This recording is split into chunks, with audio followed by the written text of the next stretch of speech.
സ്നേഹിച്ചിരുന്നത് പോലെ അത്രയും ആഴത്തിൽ നമ്മുടെ മോളെ സ്നേഹിക്കാൻ അവൾക്കിപ്പോ ഒരു തുണയായി. അഖിൽ സാറിന്റെ ആത്മാവും കൃഷ്ണന്റെ കടാക്ഷവും നമ്മുടെ മോളെ അനുഗ്രഹിച്ചു.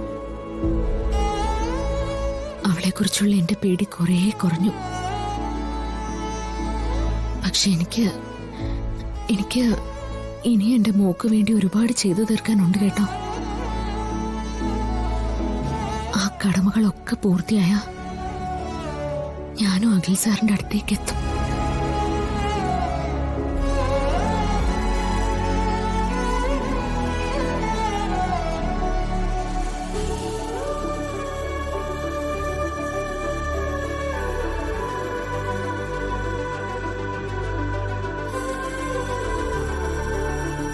എന്താ മോളെ? അതെ, ഈ മരിച്ചു പോയ ആളുകൾക്ക് നമ്മൾ ജീവിച്ചിരിക്കുന്നതാണോ അതോ മരിച്ചങ്ങോട്ട് ചെല്ലുന്നതാണോ ഇഷ്ടം?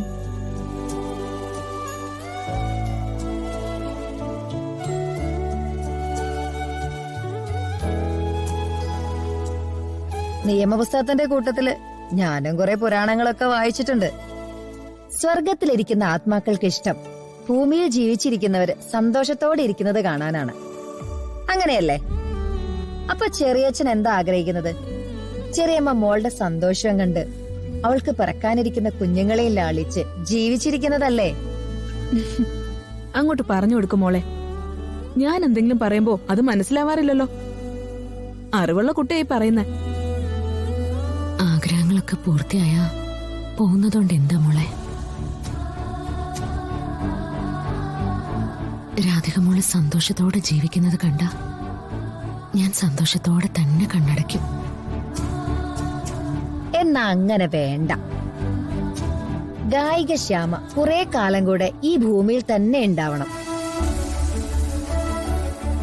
കുറെ പേര് മാതൃകയാക്കി കൊണ്ടടക്കുന്ന ആളാണ്. അവരെയൊക്കെ അനാഥരാക്കിക്കൊണ്ട് അങ്ങ് പോകരുത്.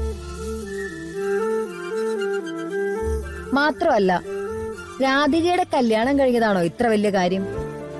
അതിനേക്കാൾ വലുതല്ലേ അമ്മയും മോളും തമ്മിലുള്ള തിരിച്ചറിവ്? ഞാനാണ് നിന്റെ അമ്മയെന്ന് അവളോട് പറയണ്ടേ?